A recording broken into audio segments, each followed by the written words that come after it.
আজ আর তোমাদের সামনে ডেইলি লাইফস্টাইল ব্লগ নিয়ে আসিনি। বাড়িতে চপ বানানো হয়েছিল গরম গরম, ভাবলাম সেটাই তোমাদের সঙ্গে শেয়ার করি। তো সবার প্রথমে এখানে হাজব্যান্ড পেঁয়াজ কুচি আর লঙ্কা কুচিটা দিয়ে দিয়েছে। তারপর এটাকে একটু হালকা ভাজা ভাজা হয়ে গেলে তারপর দিয়ে দেবে সবজিগুলো।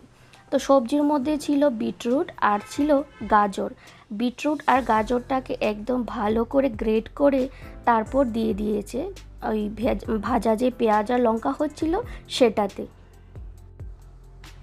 তো এটা একদম পুরোপুরি ভেজিটেবল চপ বানানো হচ্ছে, তো তার জন্য কিন্তু সব কিছু এটাতে ভেজেই যাবে।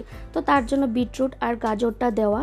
তো এখানে এখন দিয়ে দিচ্ছে স্বাদ অনুযায়ী নুন, আর তো পরিমাণ মতো হলুদ গুঁড়োটাও দিতে হবে, যেটা না দিলে তো হবেই না। তো একটু হলুদ গুঁড়ো দিয়ে তারপর এটাকে একদম ভালো করে ভাজা ভাজা করে নেবে।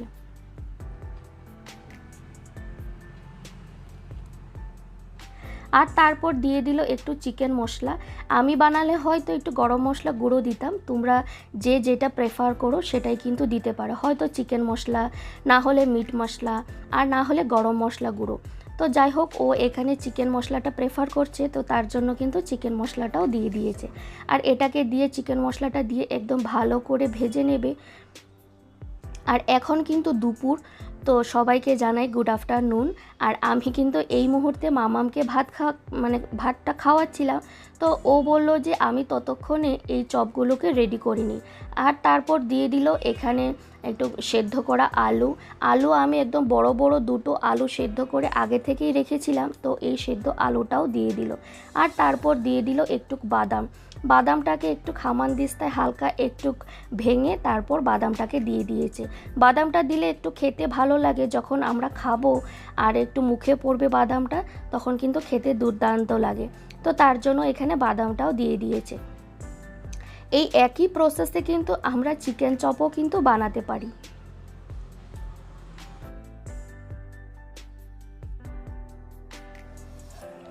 আর তারপর এখানে দিয়ে দেবে কয়েক টুকরো ব্রেডটা দিলে না বাইন্ডিংটা কিন্তু খুব সুন্দর আসে। ব্রেড বলো আর সেদ্ধ করা আলু, সেটা দিলে কিন্তু বাইন্ডিংটা খুব সুন্দর আসে।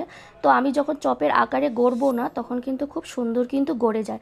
তো তার জন্যই সেদ্ধ করে রাখা আলু আর ব্রেডটাকেও দিয়ে দিল, দিয়ে একদম ভালো করে সব কিছু একসাথে ভালো করে মিশিয়ে নেবে।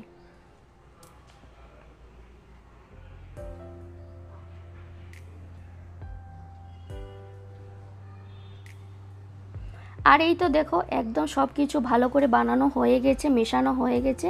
আর এখন এই তো চপের আকারে সবগুলোকে একদম গড়ে নেবে। আর কয়েকটা হবে লম্বা লম্বা চপ, আর কয়েকটা হবে একদম গোল গোল চপ। আর এই ধরনের চপ বলো বেগুনি বলো, আমার বরমশাই কিন্তু খুব ভালোই বানায়। তোমরা হয়তো আমার ভিডিওতে দেখেই থাকবে যে মাঝে মধ্যেই কিন্তু ও এসব জিনিস কিন্তু বানিয়েই থাকে। আমি আবার এসব দোকান থেকে কিনে খাওয়াটাই কিন্তু পছন্দ করি, যে এইসব তো আবার বাড়িতে বানাতে গেলে খুব ঝামেলা হয়, যে আর খুব সময়ের প্রয়োজন, যেটা আমার কাছে দেখি আজকাল একদমই সময় হয় না।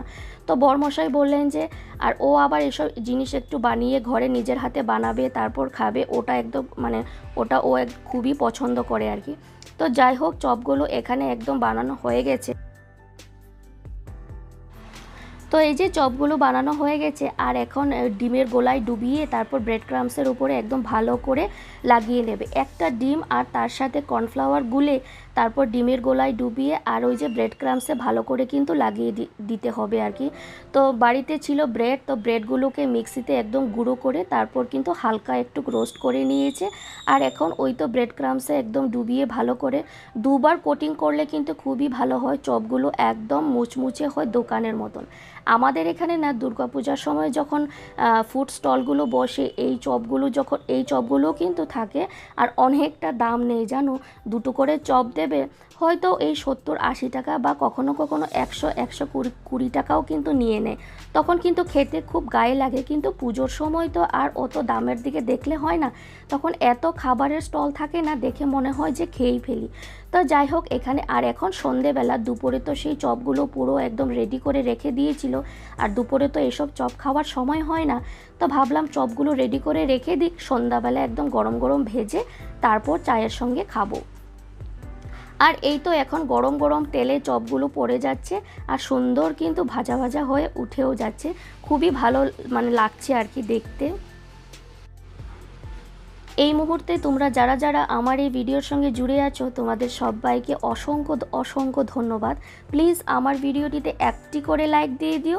তোমাদের একটা লাইক আমার এই ভিডিওটি আরও অনেকের কাছেই পৌঁছে দিতে সাহায্য করবে। আমার অনেক বন্ধুরাই আছো, নতুন নতুন ভিউয়ার্সরা আছো যে আমার ভিডিও দেখো কিন্তু তারা কিন্তু লাইক করতে ভুলে যায়। তো আমি বলবো প্লিজ একটা করে আমার ভিডিওটিতে লাইক দিয়ে দিও। তো যাই হোক, দুপুর থেকে তো আমি চপের কোনো কাজেই হাত লাগাইনি, তো এখন ভাবলাম যে আমিও কটা চপ ভেজে নিই।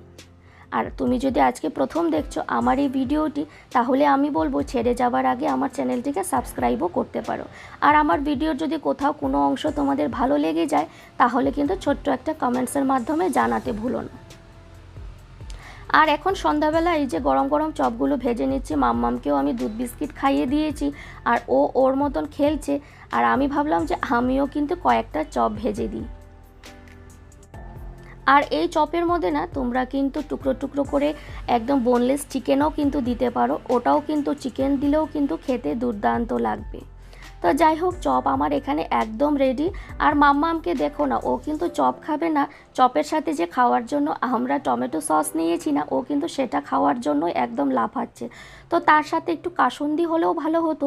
কাসুন্দিটা আমার বাড়িতে থাকে কিন্তু এই মুহূর্তে নেই জানো তো, এবছর আর অনলাইন থেকে অর্ডারও করা হয়নি। তো যাই হোক, সন্ধেবেলা তিনজনে মিলে বসে গেছি চপ মুড়ি আর তার সাথে গরম গরম ধোয়া ওঠা চা। এই শীতের সময় যদি এরকম মুচমুচে ক্রিস্পি চপ হয় আর তার সাথে একটু পেঁয়াজ কুচোনো আর তার সাথে কাসুন্দি সস আর এক বাটি মুড়ি। তো যাই হোক, তিনজনে মিলে এখন খেয়ে নেব। আর তোমাদের এই চপ বানানোটা কেমন লাগলো অবশ্যই কিন্তু আমাকে কমেন্টসে জানাতে ভুলো না। আর এই দেখো মাম্মামও কিন্তু আমার সঙ্গে এসে বসে পড়েছে চপ খেতে। তো যাই হোক, চপটাও খেতে থাকি আর তার সঙ্গে সঙ্গে ভিডিওটাও আজকে আমি এখানেই শেষ করব। আবার আসবো নতুন কোনো ভিডিওর সঙ্গে, ততক্ষণের জন্য টাটা বাই, গুড নাইট।